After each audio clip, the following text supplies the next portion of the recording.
வணக்கம். நான் விஜயதர்மன், ஈரோட்டிலிருந்து. ஜியோஜி ஹீலிங் அப்படிங்கிற அந்த கம்யூனிட்டி பற்றி யூடியூப்பில் தான் பார்த்தேன். அப்புறம் அவங்கள கூப்பிட்டு பேசினேன், இது எந்த மாதிரியான ஹீலிங் அப்படின்னு சொல்லிட்டு, இது எந்த மாதிரியான விஷயங்களுக்கெல்லாம் அது நமக்கு பயன்படும் அப்படின்னு சொல்லி கேட்டேன். அவங்க பர்சனல் க்ரோத்துக்கும் சரி, உங்கள் ஹெல்த்துக்கும் சரி, ஹாப்பினஸுக்கும் சரி, வெல்னஸுக்கும் சரி, அது மட்டும் இல்லை, நீங்கள் இன்னொருத்தரை கூட கேர் எடுக்கலாம், நல்லா பண்ணலாம் அப்படிங்கிற மாதிரி சொல்லியிருந்தாங்க. ஒரு 12 நாள் பேசிக் கோர்ஸும், ஒரு 6 நாள் அட்வான்ஸ் கோர்ஸும், ஒரு 2 டேஸ் லைவ்ல ஒரு அட்வான்ஸ் கோர்ஸும் பண்ணலான்னு சொல்லி சொன்னாங்க. இது எனக்கு பிடிச்சிருந்ததே வந்தேன். பட் என்ன அப்படின்னா, செல்ஃபை பற்றி நீங்கள் தெரிஞ்சுக்கணும் அப்படின்னா நிறைய இருக்குது, நிறைய பேர் நிறைய விதமாக பேசியிருக்காங்க. ஆனால் இதில் என்ன அப்படின்னா, உங்கள் செல்ஃபை வேற யாரும் உங்களுக்கு சொல்லி தெரிய வேண்டியதே இருக்காது. நீங்களே செல்ஃபாக உங்களை அனலைஸ் பண்ணிக்க முடியும். இது ஒரு வாழ்வியல் கல்வி. இந்த வாழ்வியல் கல்வி இது உங்களுக்கு நிறைய விஷயங்களை நீங்களே அண்டர்ஸ்டாண்ட் பண்ணி நீங்களே உருவாக்கிக்க முடியும். அப்படிப்பட்ட ஒரு கல்வி, அருமையான கல்வி.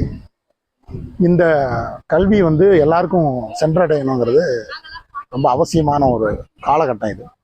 ஏன் அப்படி சொல்கிறேன் அப்படின்னா, எல்லாருமே இப்போ ரொம்ப ஸ்ட்ரெஸ்ஸாகவும் ஒரு போராட்டமாகவே தான் வாழ்ந்துட்டு இருக்கிறாங்க.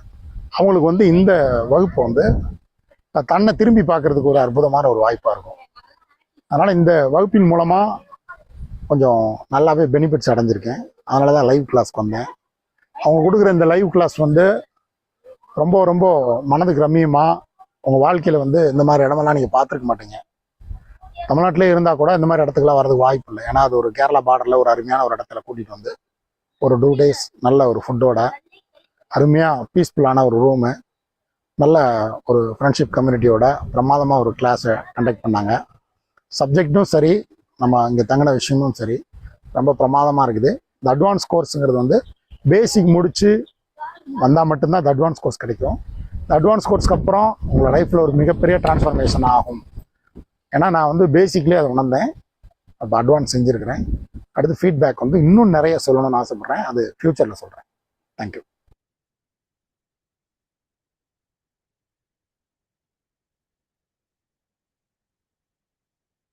S, thank you. இன்னைக்கு நம்ம எதை பத்தி பார்க்க போறோம் அப்படின்னா, this is why physical pain does not go away. இதனால் தான் உடல் வலி நீங்குவதில்லை. நம்ம நார்மலா நமக்கு ஒரு ப்ராப்ளம் வந்துருச்சு அப்படின்னா, அந்த ப்ராப்ளம் ஏன் நம்மளை விட்டு போக மாட்டேங்குது அப்படிங்கிறதுக்கான காரணத்தை தான் நம்ம பேச போறோம். நமக்கெல்லாம் தெரியும், நம்ம ஒரு ஹீலிங் கொடுத்தோம்னா நம்மளால ஒரு நோயை குணப்படுத்த முடியும், அந்த நோயினோட வலியை குறைக்க முடியும் அப்படின்னு நமக்கு தெரியும். ஆனா நம்மளால அந்த வலியை முழுசா போக்க முடியறது இல்ல. நிறைய தடுமாற்றங்கள் வருது, வலிகள் கண்டினியூ ஆகவும் மாறுது. ஸோ அதோட பின்னணியில என்ன இருக்கு, ஏன் நம்மளால அந்த வலியை பேலன்ஸ் பண்ண முடியாம, அது அந்த நோயிலிருந்து வெளியே வர முடியாம கஷ்டப்படுறோம் அப்படிங்கிற விஷயத்த தான் பார்க்க போறோம். ஏன்னா நம்மளுடைய மனசு அப்படிங்கிறது நம்மளுடைய மைண்டு, அதாவது நம்ம பாடி, நம்ம மைண்டு ரெண்டெண்ணம் இருக்குது. இந்த பாடியும் மைண்டும் ஒன்னா சேர்ந்து ஒரு வேலையை செஞ்சுனா அதுக்கு பேரு தான் ஆரோக்கியம் அப்படிங்கிறது. ஆனா எப்போ இந்த பாடியும் மைண்டும் தனித்தனியா ரெண்டு விதமா வேலை செய்ய ஆரம்பிக்குதோ, இப்போதான் அதுல உடல் வலிகளும் பிரச்சனைகளும் உருவாக ஆரம்பிக்குது. அப்ப அந்த பாடியும் மைண்டும் ஒண்ணுதாங்கிறது நம்ம தெளிவடையணும். அதை பத்தி நல்ல ஒரு புரிதல் வேணும்.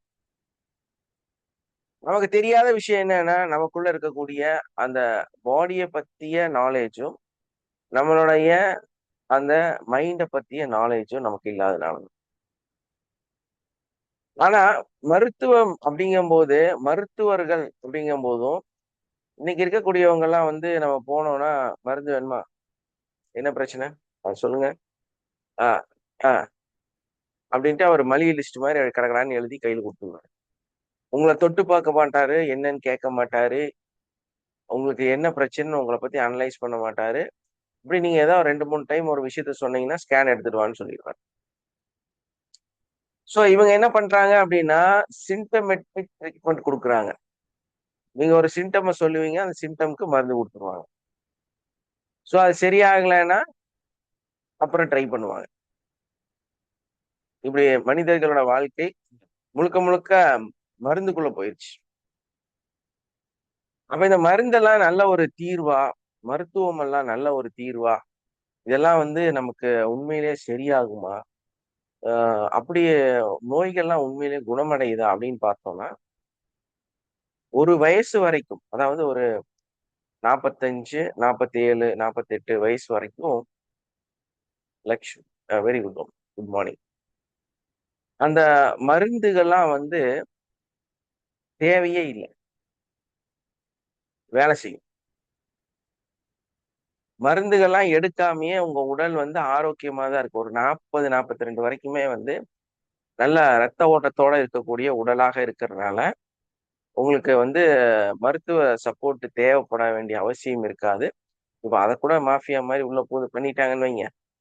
இருந்தாலும் உங்க உடம்பு ஓரளவுக்கு பேலன்ஸ் பண்ணிரும். அதுக்கு எந்த நாலேட்ஜும் தேவையில்ல. ஏன்னா, அந்த ஆரோக்கியத்தின் அடிப்படையில அது ஒரு தள்ளி விட்ட போட்டு மாதிரி. அப்படியே கொஞ்சம் தூரம் அப்படியே கியர் போடாமயே வழுக்கிட்டே போயிரும். அப்படி போறது தான் ஒரு 40, 42 வரைக்கும். அதுக்கப்புறமா உங்க வாழ்க்கையில சில பிரச்சனைகள் வர ஆரம்பிக்குது. அதுக்கப்புறமா அந்த நோய்கள் குணமடையறது குறையுது. அந்த முதுமைங்கிறது உங்களுக்கு ஸ்டார்ட் ஆகுது. ஸோ அந்த முதுமை ஸ்டார்ட் ஆகும்போது, அந்த குணமடையும் தன்மை குறைய ஆரம்பிக்குது. இங்க தான் மருந்து சக்சஸ் ஆக ஆரம்பிக்குது. அப்ப நீங்க ஒரு மருந்த போட்டீங்கன்னா, அந்த வலி இல்லன்னா அந்த நோய் கண்ட்ரோல் ஆகுற மாதிரி தெரியும். ஸோ உங்களுக்கு அது 1 தடவ, 2 தடவ பண்ணும்போது அது வொர்க் அவுட் ஆயிரும். ஓகே தான். ஆனா அது நீடிக்கும் பொழுது, என்ன மாத்திரை எடுத்தாலும் அது குணமடையாத ஒன்றாக முத்திக் கொண்டே போகக்கூடியதா தான் இருக்கு தவிர, முழுமையில குணமாகுதா அப்படின்னா, குணமடையறது கிடையாது. நீங்க யார வேணாலும் புடிச்சு நம்ம எப்படி வேணாலும் செக் பண்ணி பார்த்துக்கலாம். WHO அடக்கம் சொல்லிருச்சு. நீங்க அந்த முதுமையை நோக்கி பயணித்துக் கொண்டிருக்கும் பொழுது, உங்களுடைய நோய்கள் குணமடையாது.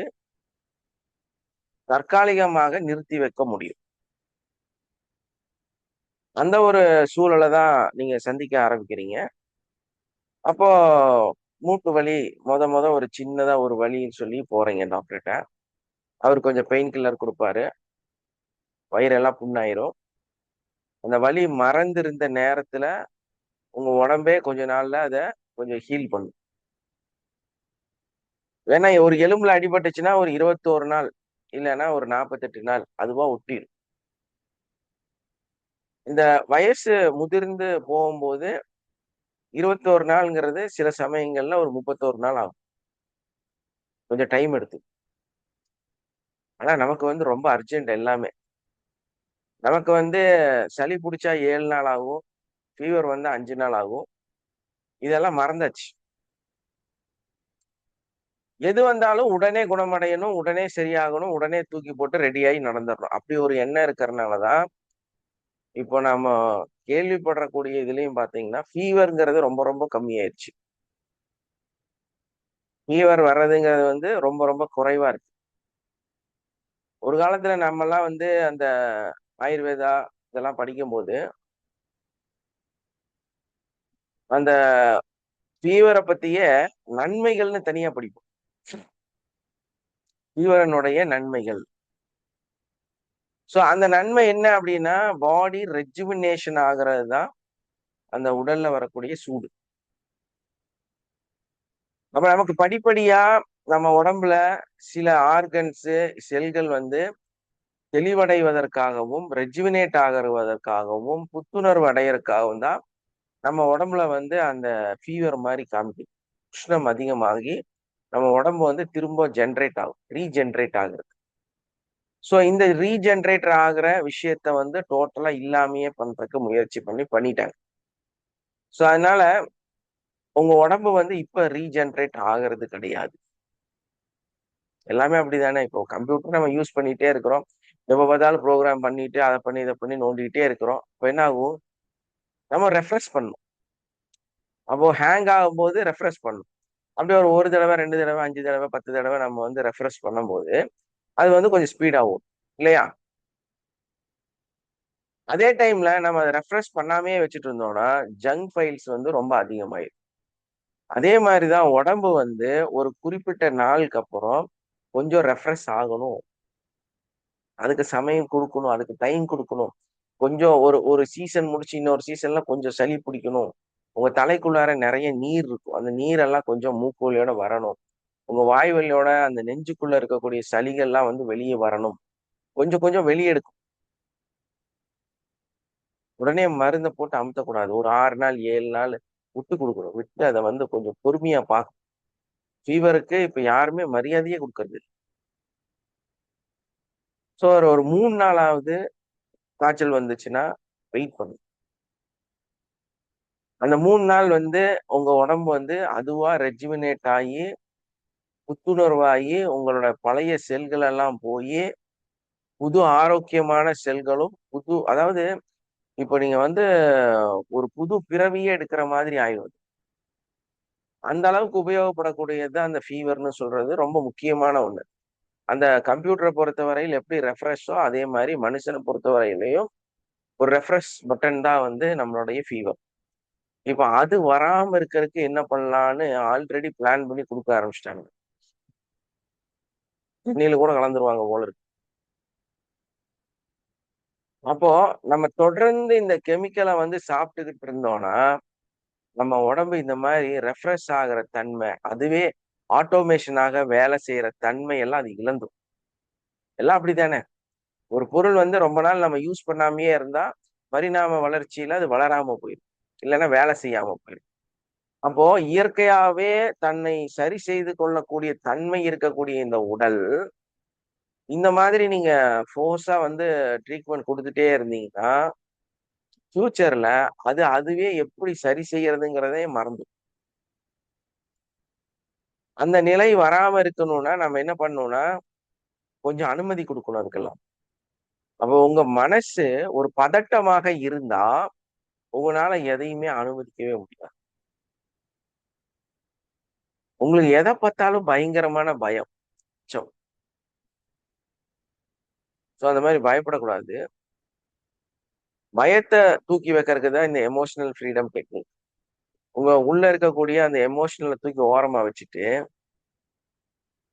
வந்து அந்த பயத்தை தூக்கி மாத்திட்டு நின்னு பார்க்கணும். ஏன்னா இந்த மருந்துகள் அப்படிங்கும் போதே இதெல்லாம் வந்து உண்மையிலே சரியா தப்பா, இந்த மருந்துகளோட அவசியம் இருக்கா அப்படின்னா ஒரு லெவல்ல கால்குலேட் பண்ணி நம்ம பார்த்தோம்னா இது எல்லாமே வந்து ஒரு போலியான ஒரு மாயையான விஷயம் தான். இப்போ அலோபதியை பொறுத்த வரையிலும் அவங்களோட சக்சஸ் என்னன்னு பாத்தீங்கன்னா அந்த ஒரு பெயின் கில்லர்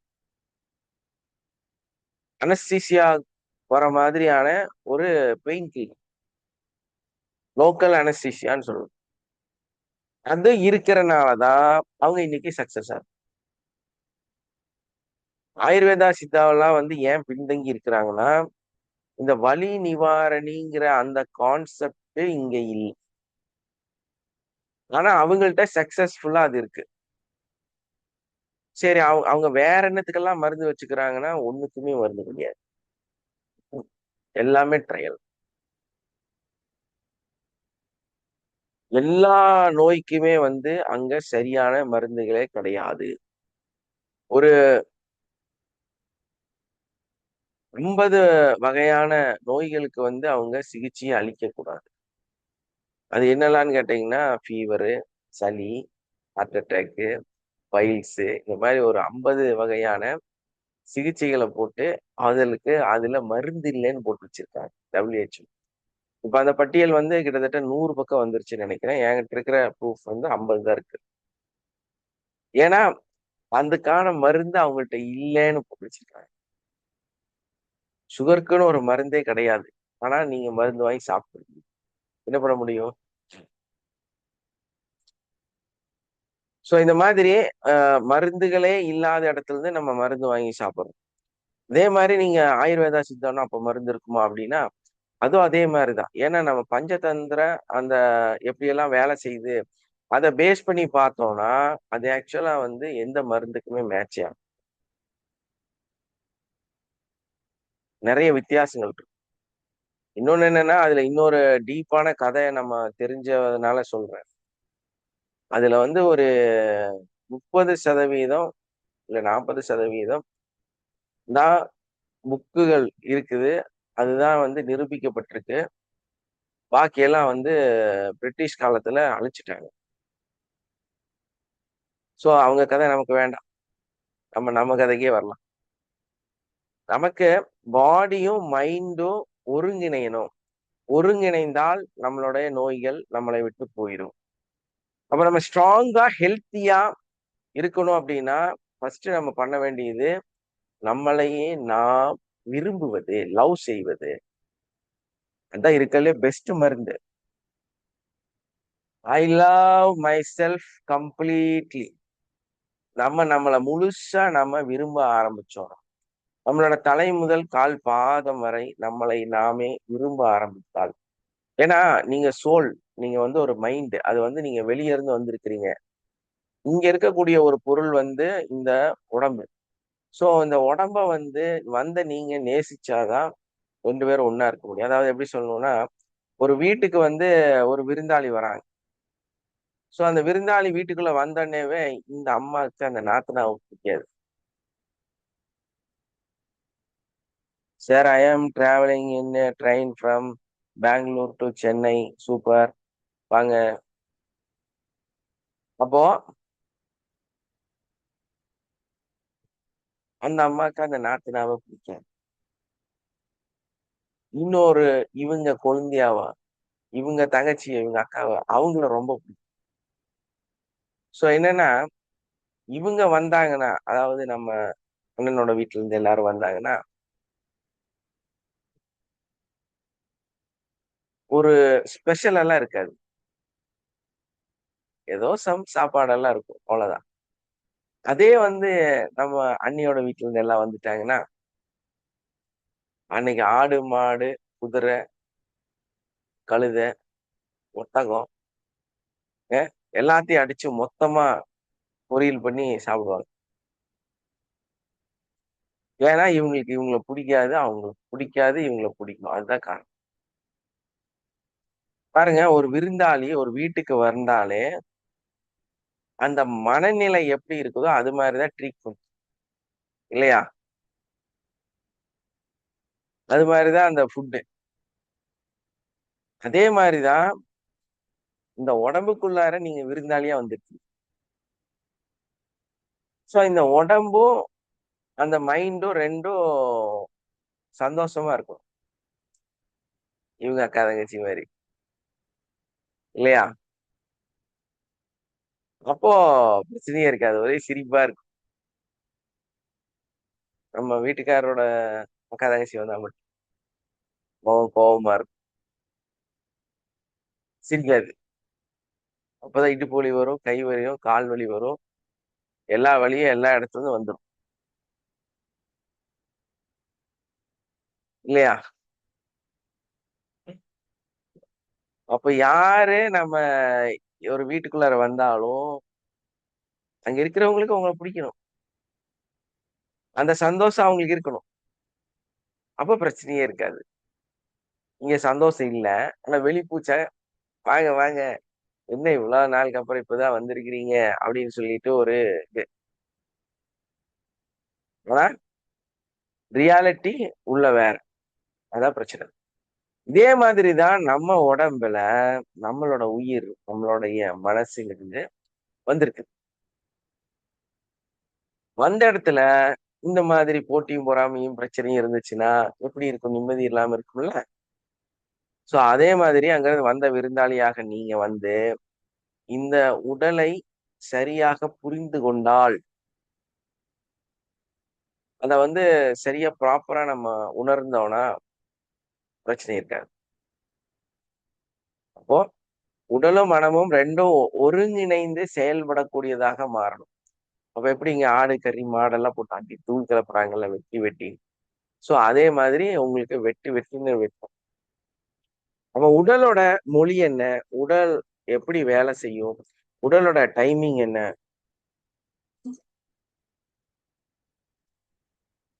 ஒரு உடல் வாகுன்னா என்ன? இது எல்லாமே வந்து நம்ம ஓரளவு கால்குலேட் பண்ணி பார்க்கணும். நம்மளுடைய உடல்கள் எல்லாமே வந்து 850 கோடி வித்தியாசங்களான, அதாவது பிரசன்ட் மூமெண்ட்ல 850 கோடி மக்கள் வந்து உயிரோடு இருக்கிறாங்க. பல லட்சம் கோடி மக்கள் வந்து இறந்து போயிட்டாங்க இல்லையா? பிறந்து இறந்து போயிட்டாங்க பல லட்சம் கோடி மக்கள். இந்த பல லட்சம் கோடி மக்கள்ல எல்லாத்துக்குமே ஒரு தனித்துவம் இருக்கு. அந்த தனித்துவம் என்ன அப்படின்னா, பல லட்சம் கோடி மக்களுடைய தனித்துவம். நான் சொல்றேன், நல்லா புரிஞ்சுக்கோ. நான் 850 கோடி உயிரோடு இருக்கிறவங்கள மட்டும் சொல்லல, இறந்து போனவங்களையும் சேர்த்து சொல்றேன். அப்போ பல லட்சம் கோடி மக்கள் இந்த பூமியில வாழ்ந்து இறந்து போனவங்களுடைய எல்லாத்துக்குமே தனிப்பட்ட ஒரு ரேகை இருக்கு. உங்களோட கட்டை விரல் ரேகை இத்தனை லட்சம் கோடி மக்களுக்குமே வந்து தனித்தனியாக வரையப்பட்டு இருக்குது. எல்லாருமே வந்து ஒரு யுனிக்கானவர்களாகத்தான் இருக்கிறாங்க. எல்லாம் வந்து நம்ம ஐடென்டிஃபை பண்றதுக்கு வந்து இன்னைக்கு கவர்மெண்ட் தம் ஃபிங்கர் தான் யூஸ் பண்றாங்க இல்லையா?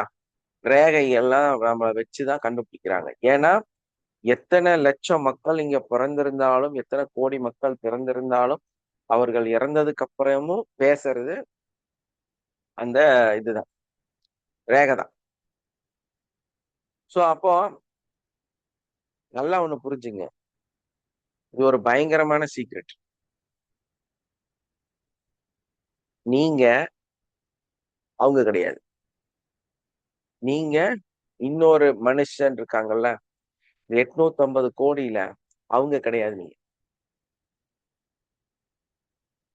உங்களுடைய அந்த ஸ்கெலட்டான் உள்ள இருக்கக்கூடிய அந்த எலும்பு கூடு, அதோட சைஸ் வேரியன்ட் இருக்கு. நீளம் வித்தியாசம் இருக்கு, அகலம் வித்தியாசம் இருக்கு, குண்டோட வித்தியாசம் இருக்கு, உருண்டையோட அளவு வித்தியாசம் இருக்கு. அந்த வித்தியாசத்துக்கு தகுந்த மாதிரிதான் உங்க உடம்பு இருக்கு. புரியுதா? இந்த பாவம் என்னன்னு கேட்டீங்கன்னா, நான் பயணிச்ச பாதையில பார்க்கும்போது,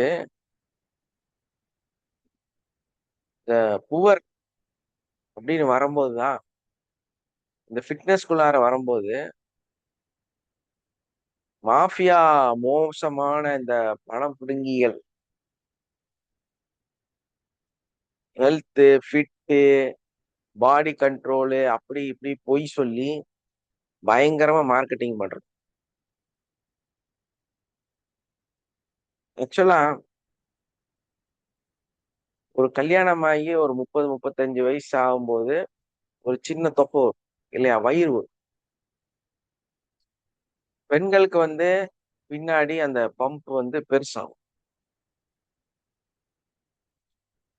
இது வந்து ஒரு கடவுளினுடைய ஒரு செயல், பிரபஞ்ச சக்தியோட ஒரு செயல். இது முட்டாள்தனமா நம்ம அதை வந்து கரைக்கிறதுக்கு முயற்சி செய்யறோம். எப்படின்னு பாத்தீங்கன்னா, நீங்க எங்கேயாவது கேள்விப்பட்டிருக்கிறீங்களா, ஒரு மனுஷன் ஒரு 2 அடி அகலம், 6 அடி உயரம், அந்த மாதிரி மனிதர்கள் ஹார்ட் அட்டாக்ல இறந்ததா நீங்க கேள்விப்பட்டிருக்கிறீங்களா? Over weight, over weight, 110 kilo, 120 kilo, 130 kilo இருக்காங்க. ஹார்ட் ப்ராப்ளத்தினால அவங்க இறந்தாங்கன்னு எங்கேயாவது கேள்விப்பட்டிருக்கீங்களா?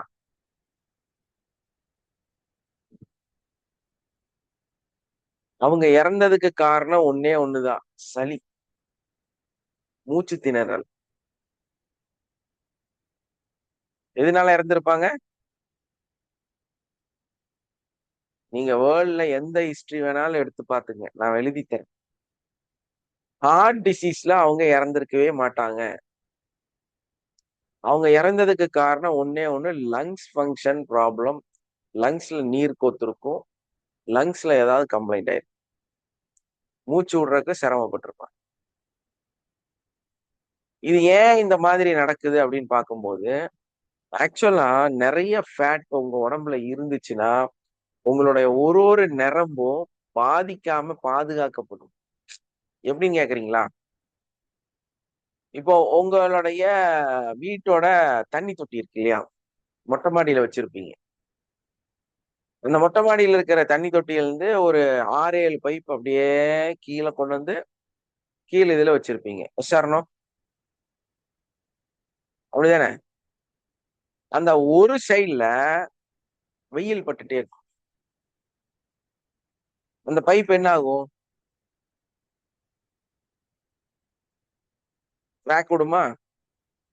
அப்படியே வில்லல் விட்டு வருமா? கொஞ்சம் கொஞ்சமா. ஏன்னா வெயில்ல அப்படியே கடந்து கடந்து கடந்து அப்படி வாய் பொளக்கும் இல்லையா?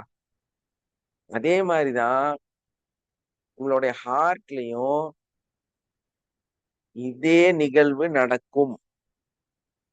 வில்லல்கள் வரும், கோடு வரும், அப்படியே ஓப்பன் ஆகும். இதுதான் வந்து சடன் அட்டாக்கா மாறுது.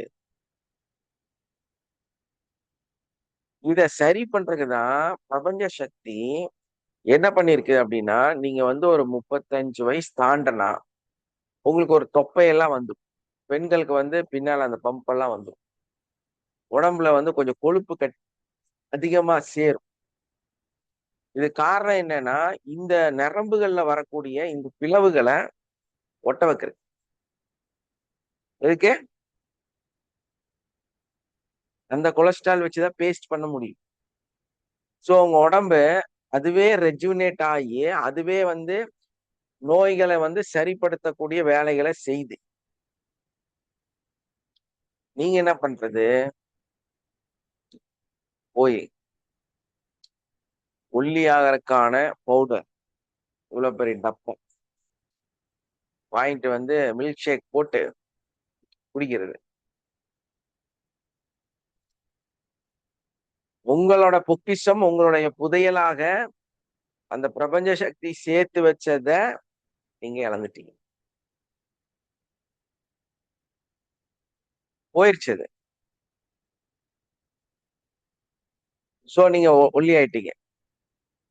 அப்படிங்கெல்லாம் இழுத்துட்டு இப்படி ஒல்லி ஆகி ஆளே ஃபுல் ஷேப் மாறி. சினிமா நடிக்கிறவங்களுக்கு அது ஓகே தான். ஏன்னா அவங்களுக்கு அது தேவை. ஏன்னா அவங்க உடம்ப தான் வித்து சம்பாதிக்கிறாங்க. நீங்க சாதாரணமா இருக்கிறவங்க. உங்களுக்கு அது தேவையா? அவங்க பிசினஸ் அவங்க உடம்பு, அவங்க தொழில். அத வச்சு அவங்க எல்லாத்துட்டயும் கிளாமரா காமிச்சு அவங்க தொழில் நடத்துறாங்க. அவங்க கிளாமரா தான் இருக்கும். நார்மலா இருக்கிறவங்களுக்கு இந்த ஹீலிங் மெத்தடு இயற்கையாகவே உடம்பே வந்து ஹார்ட் ப்ராப்ளம் வராம இருக்கறதுக்காக உள்ள பூந்து அதுக்குள்ள பேஸ்ட் பண்ணி அத சரி பண்ணி எல்லா நரம்புகள்லயும் மேல வந்து அப்படியே போய் படிஞ்சு அது வந்து ஒட்ட வச்சுக்கிட்டே இருக்கும். அப்போ உள்ள அடையறது அதுதான் கொழுப்பு. நல்லா கர்ஜிச்சு நம்ம இருமல் வந்துச்சுன்னா, ஹார்ட்டோட சின்ன சின்ன டியூப்ல இருக்கிற எல்லா பிளாக்கும் வெளிய வந்துரும். நமக்கு தான் இருமல் வரக்கூடாது, தும்மல் வரக்கூடாது, சளி பிடிக்கக்கூடாது. உடனே அத நிறுத்திறணும்.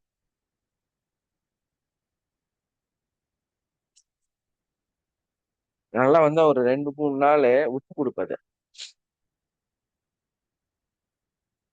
வரட்டும்ன்னு.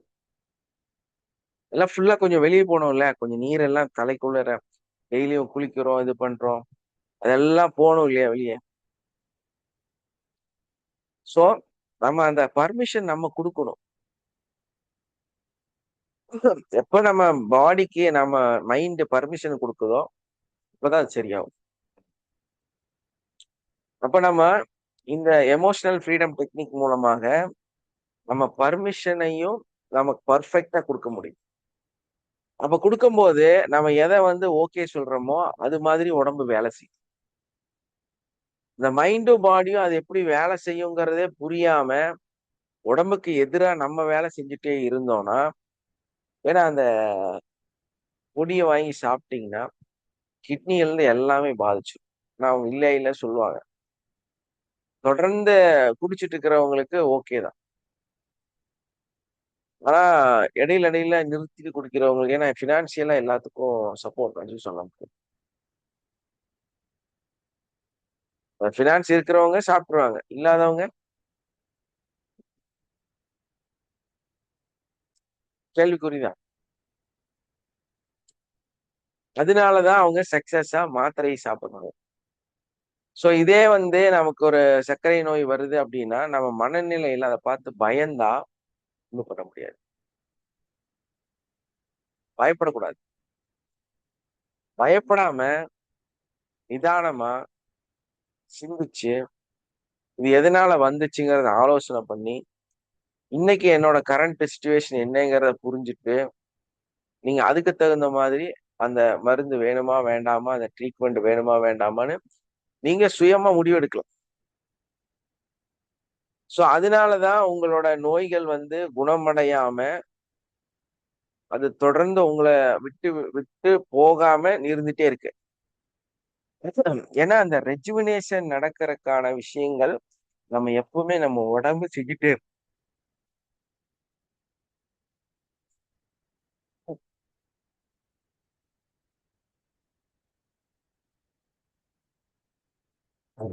அந்த ரெஜுவினேஷனுக்கு நம்ம அனுமதி குடுத்தோம்னா, ஆட்டோமேட்டிக்கா நம்ம உடம்பு வந்து நம்மளையே சரியான முறையில ஹீல் பண்ணிரும். ஸோ அந்த ஹீலிங் மெத்தட்ல நம்ம எப்படி வந்து நம்மள உடம்புக்கான பர்மிஷன குடுக்கறது? எப்படி வந்து நம்ம உடம்ப நம்மளே புரிஞ்சுக்கிறது? அப்படிங்கிறத பத்தி தான் நம்மளோட இஎஃப்டி எமோஷனல் ஃப்ரீடம் நெறைய இடத்துல பேசியிருக்கு. அது உங்களுக்கும் தெரியும். புதுசா தாய்வழி இயற்கை மருத்துவம். அவரு பேரு என்ன தெரியல. மைக்கு இது வீடியோவும் ஆன் பண்ணி வச்சிருக்காரு.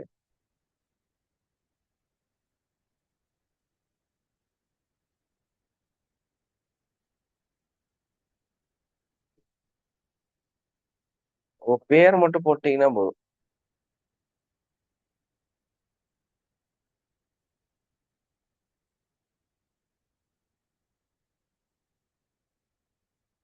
பாத்திமாவா?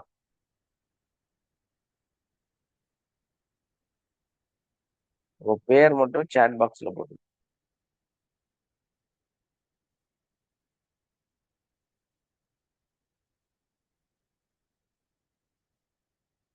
ஓகே. அப்போ அவரு கவனிக்கல போல தூங்கிட்டார் போல. கேமராவ அப்படியே வச்சுட்டு. Okay nice. இப்போ உங்கள்ல யாராவது மைக் ஆன் பண்ணி பேசுங்க. நான் அதுக்கப்புறம் பேசுறேன்.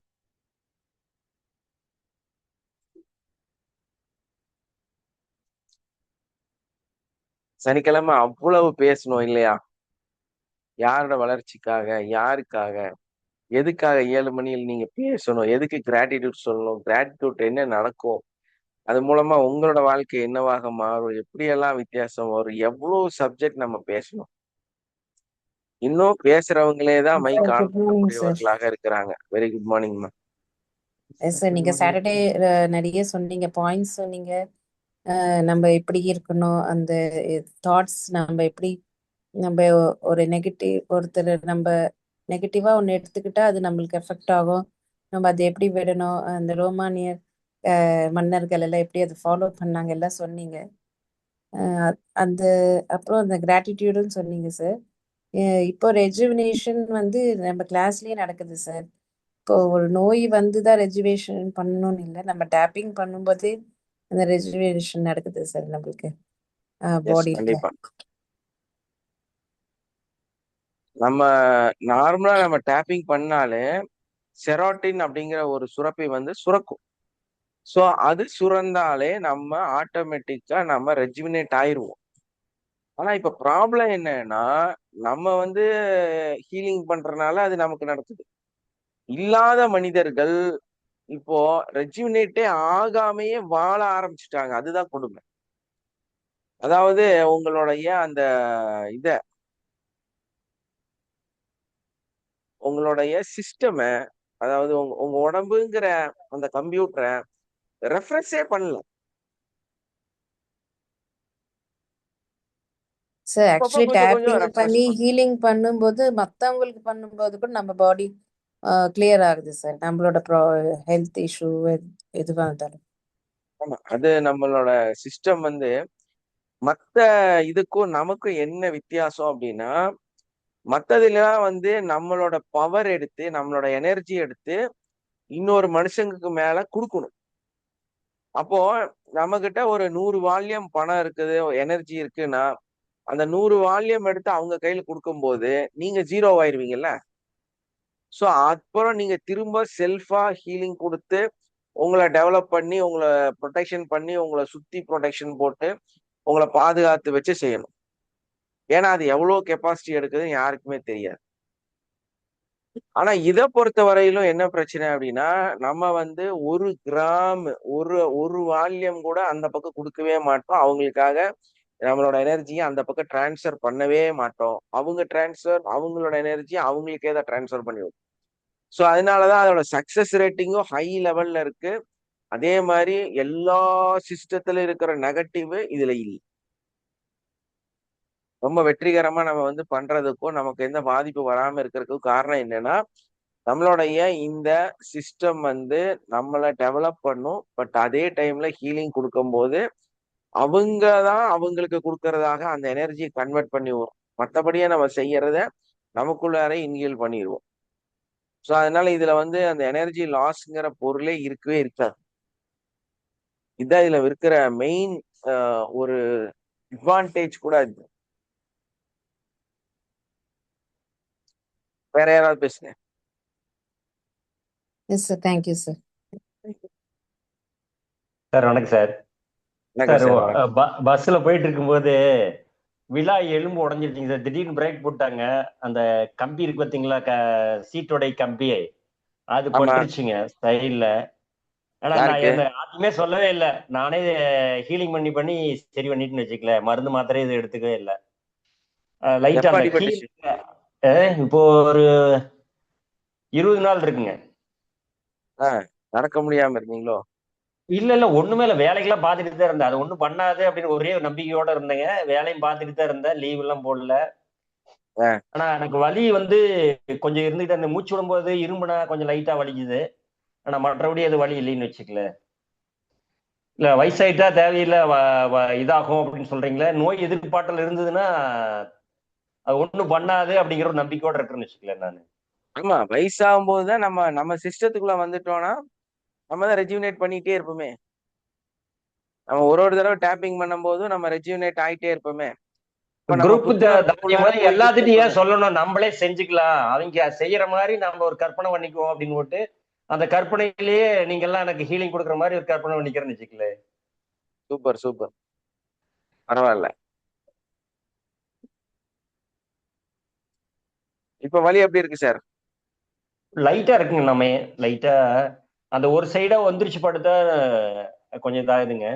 அது கூட உடற்பயிற்சி நேரத்துக்கு செஞ்சு பார்த்தேங்க. லைட்டா அந்த மகராசன பயிற்சி செய்யும் போது கொஞ்சம் வலிக்குதுன்னு வச்சுக்கல.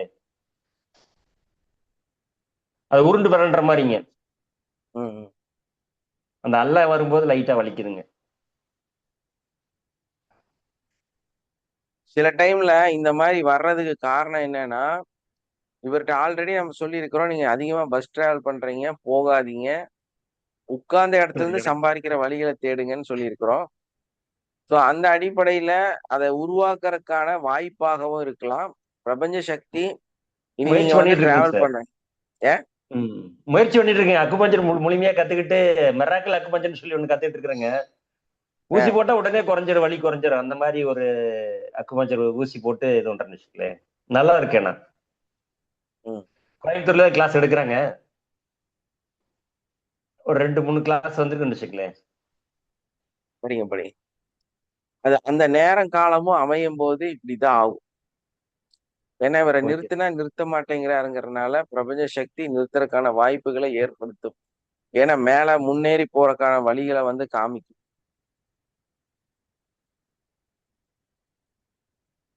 ஓகே. Okay sir, okay. நீங்க தேங்க்ஸ் சார். யாரெல்லாம் ஐடியா வேணும் அப்படின்னா அக்குபஞ்சர் வந்து கிளாஸே எடுத்துடலாம் நம்மளுக்கு.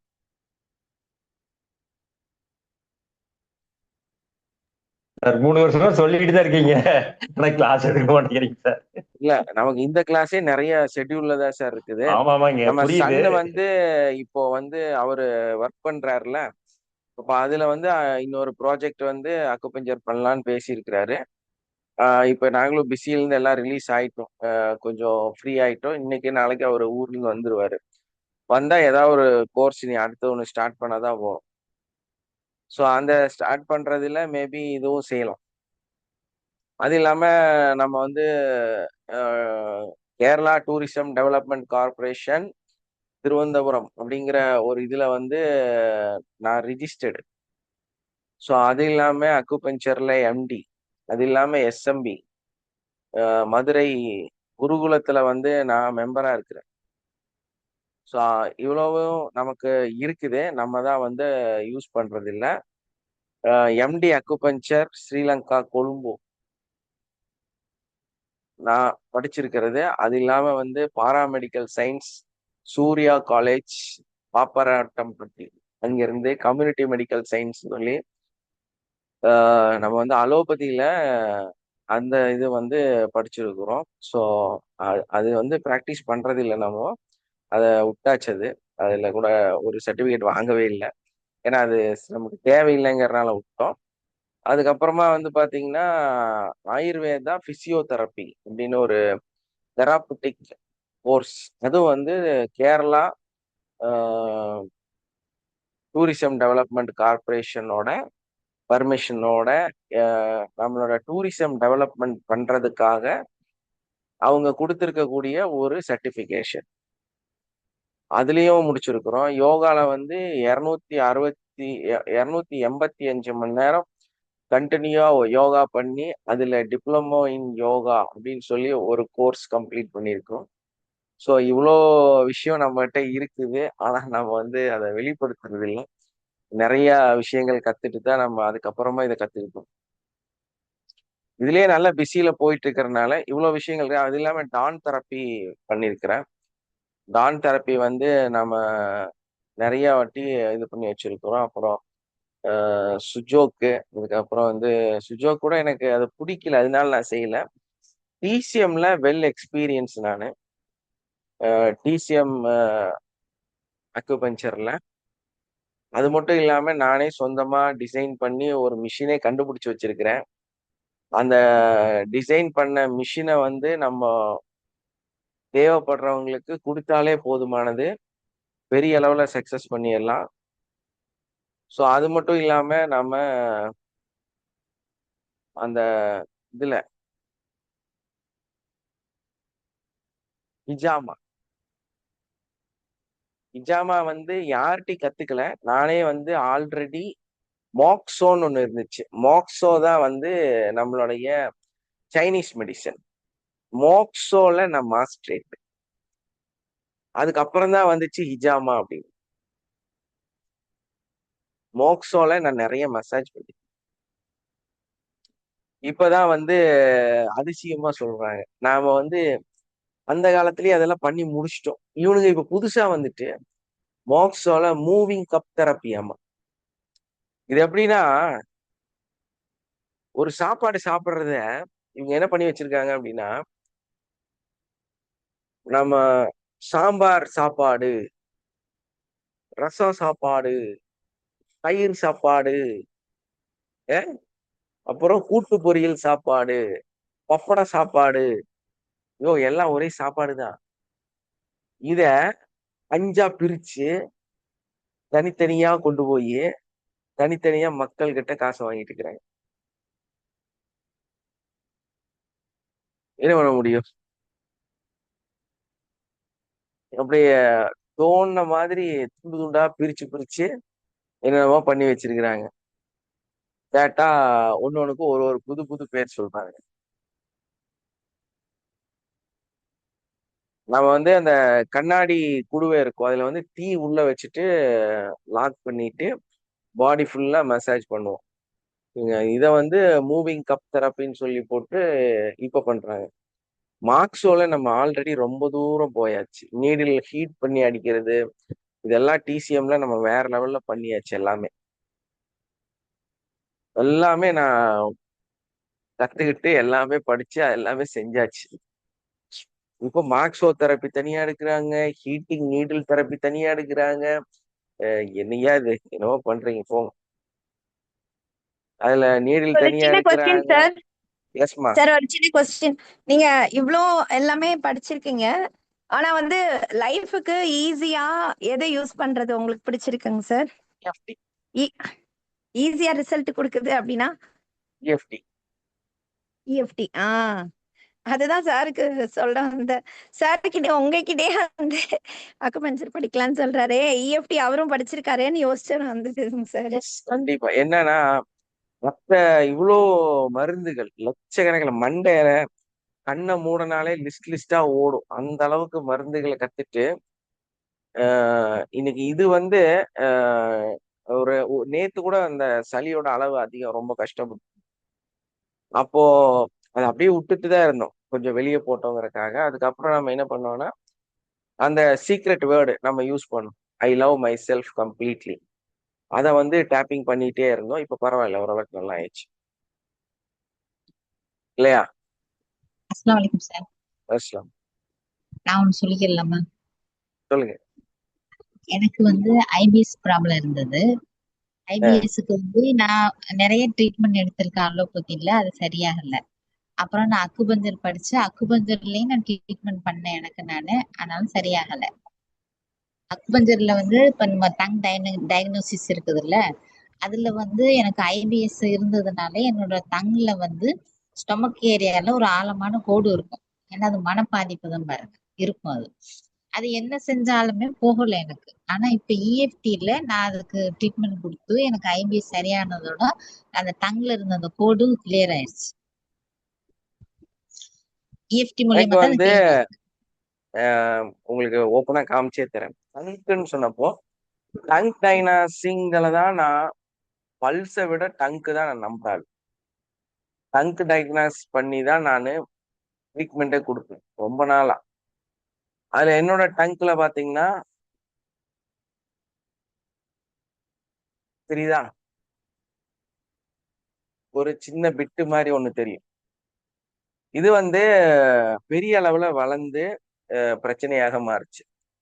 ஸோ அது வந்து நாக்குல பிரச்சனை இல்லை, பித்தப்பையில கல்லு. ஸோ அந்த ஸ்டொமக் அந்த அவங்க சொன்னாங்களா அந்த ஏரியால இப்ப இந்த வெள்ளையா தெரியுதுல்ல, எனக்கு வந்து கொஞ்சம் வயிறுல வந்து வயிறு எரிச்சல்லாம் இருக்கு. ஸோ டங் டயக்னாஸ்டிக் பண்ணி தான் நான் 100% ட்ரீட்மெண்ட் கொடுத்துருக்கேன். ஸோ அதுல வந்து பித்தப்பையில கல் இருந்துச்சு எனக்கு. அந்த பித்தப்பை கல்ல இஎஃப்டி மூலமா தான் வெளியே கொண்டு வந்தோம், முழுசா குணமாச்சு. நான் அதுக்கு முன்னாடி வந்து ஆப்பிள் தெரப்பி அதெல்லாம் உங்களுக்கு தெரியுமான்னு தெரியல.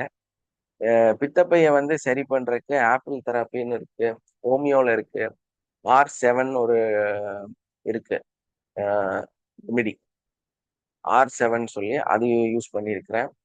அதுக்கப்புறம் வந்து இந்த நீடிலும் நல்லா நிறைய தடவை போட்டிருக்கிறோம், அலோபதியிலையும் காமிச்சிருக்கிறோம், ஆனா சரியாகல. 2 ஸ்டோன் இருந்துச்சு, கொஞ்சம் சைஸ் பெருசு. இஎஃப்டி வந்ததுக்கு அப்புறம் அதை டேப்பிங் பண்ணி கம்ப்ளீட்டா அது கிளியர் ஆகி இல்லாமையே போயிடுச்சு. அப்போ வந்து நான்வெஜ் எல்லாம் நான் சாப்பிட்றேன், என்னால வந்து பீஃப் ஒரு பீஸ் கூட சாப்பிட முடியாது. இதெல்லாம் உண்மை.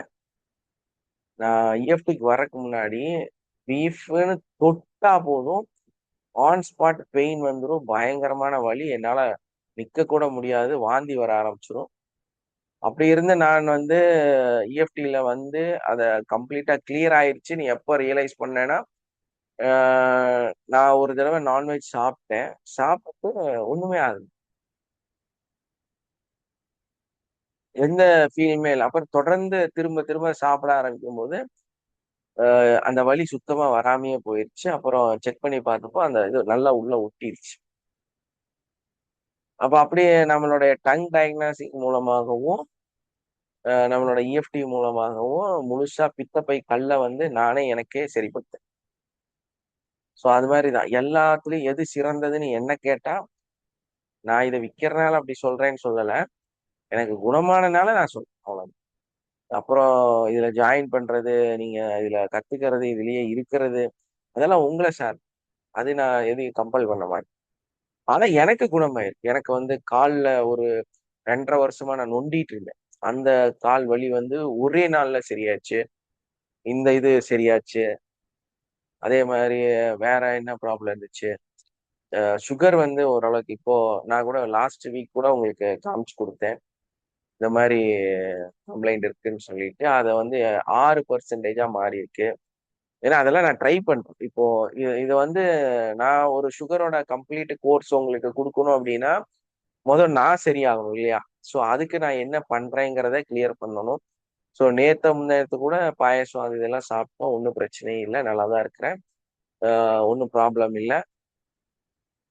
ஸோ அது மாரி ஒண்ணொன்னா டயக்னாஸ் பண்ணி நாம சொல்லிட்டு தான் இருக்கோம்.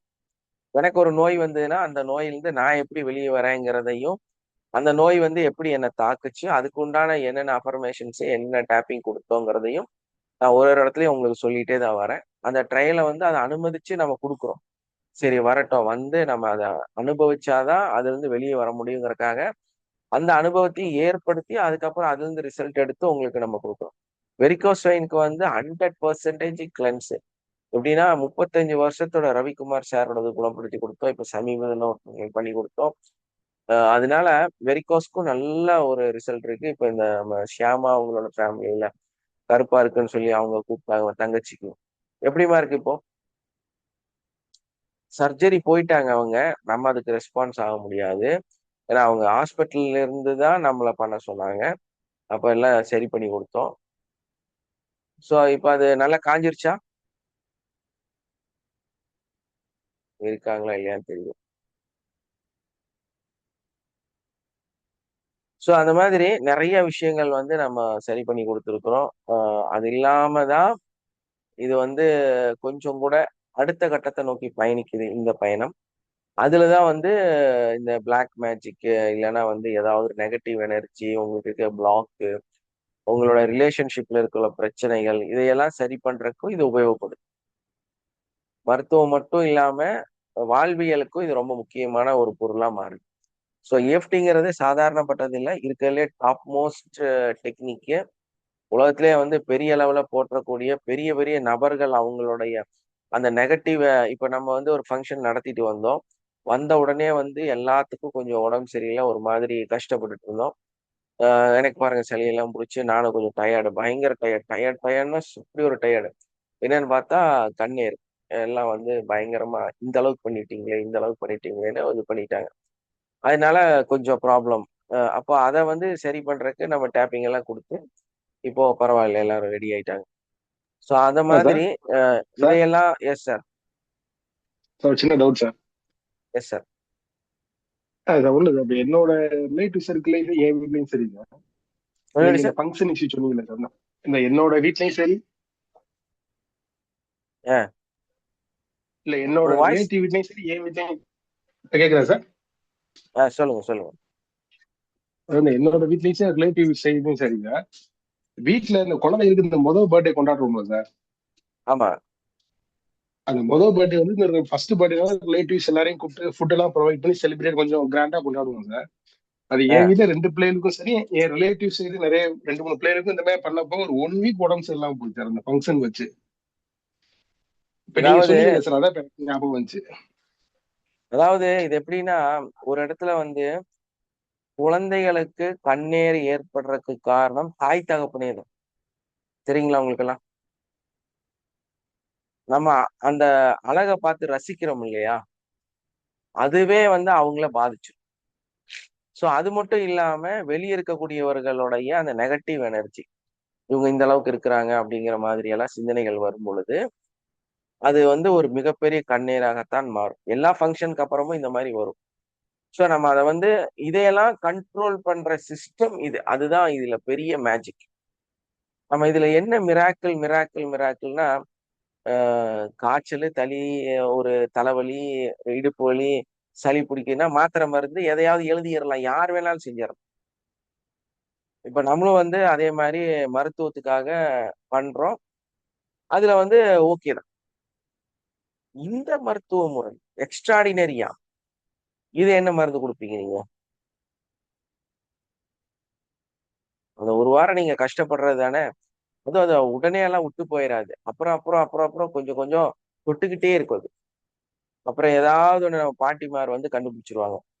அவங்க வந்து எல்லாம் ஒண்ணு சுத்தி போட்டு எல்லாம் சரி பண்ணா அன்னையோட அது சரி. சோ அந்த வேலையை கூட ஒரு மிளகு இல்லாம பாட்டி இல்லாம நம்மளே நமக்கு செஞ்சுக்கலாம். இதோட மெயின் ஸ்பெஷலே அதுதான். சோ நம்மளே நம்மளை வந்து அந்த எனர்ஜியா மாத்தும் பொழுது நமக்கு அந்த உள்ள இருக்க ஒரு தண்ணீர் எல்லாம் நம்மளை விட்டு போயிடும். அது நமக்கும் செஞ்சுக்கலாம், நம்ம குழந்தைகளுக்கும் செஞ்சுக்கலாம், நம்மளோட கூட இருக்கிறவங்களும் பண்ணிக்கலாம். இந்த வாய்ப்பெல்லாம் தர்ற மாதிரி ஒரு கோர்ஸ் இருக்கானா? இல்ல. 100% கேரண்டி. இந்த மாதிரி ஒரு வகுப்பு இருக்கு அப்படின்னா இந்த உலகத்துல இருக்கான்னு எனக்கு தெரியல. இருக்கிறதுக்கு வாய்ப்பு இல்லை.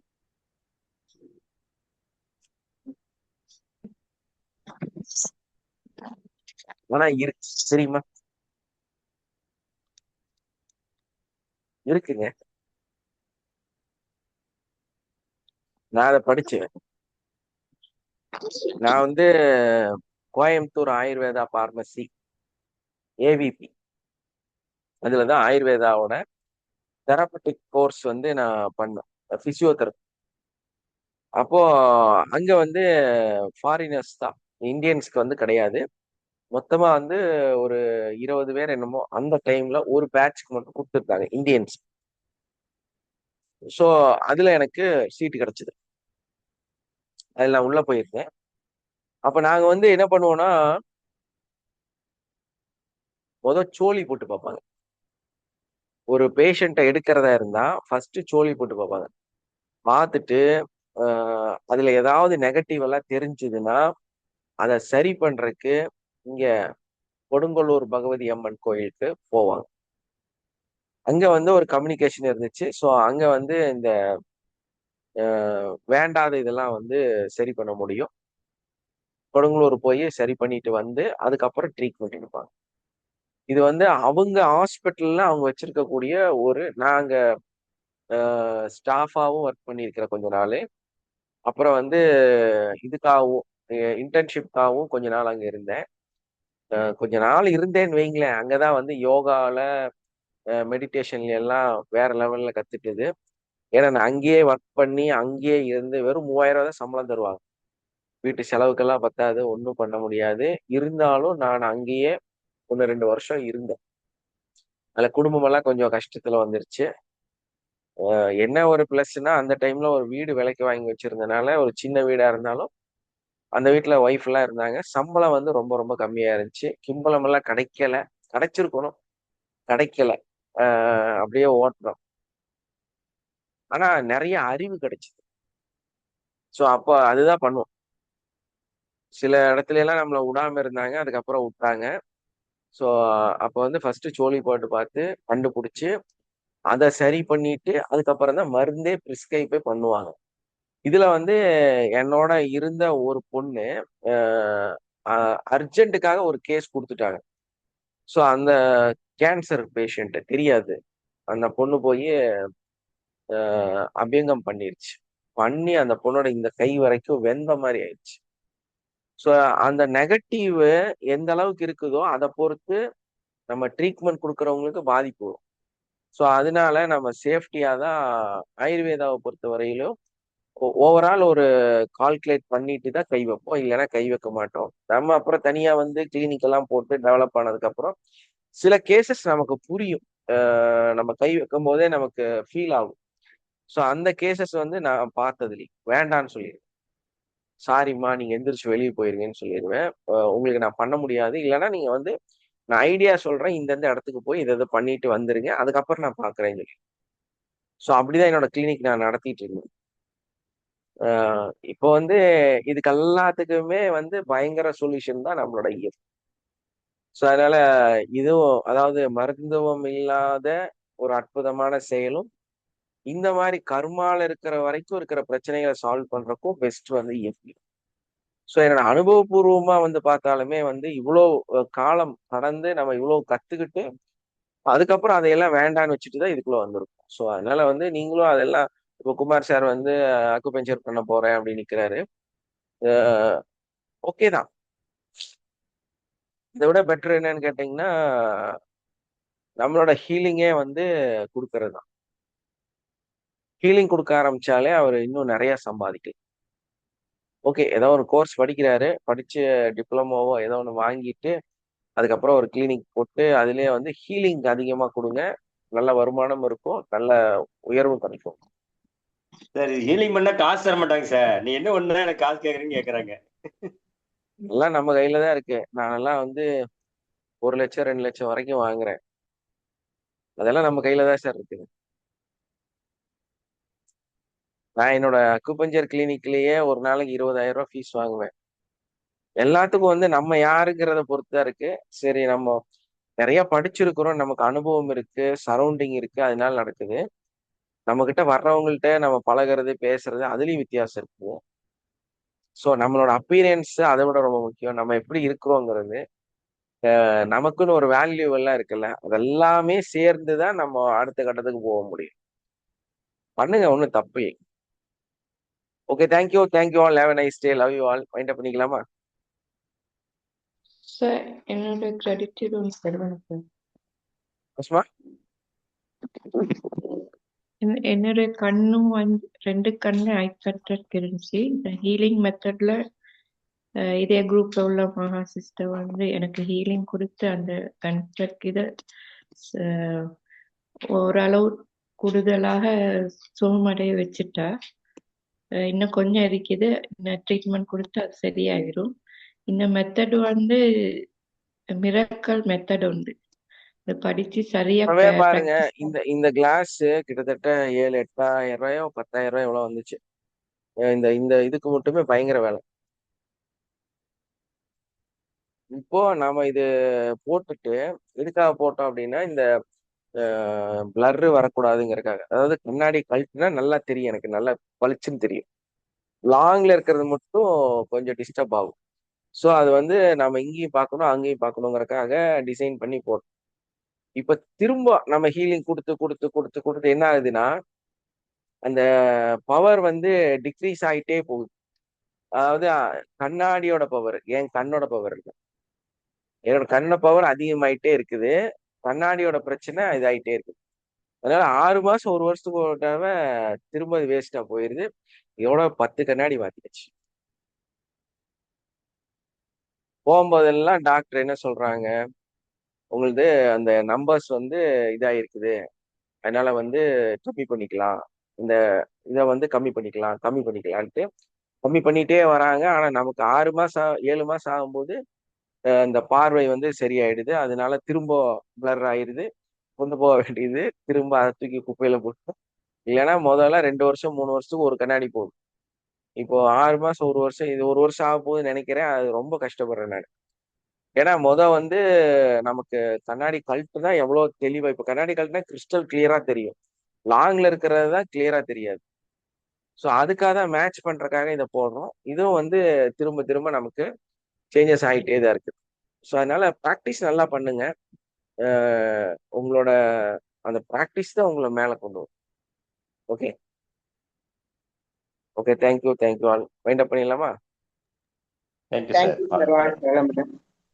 S, thank you.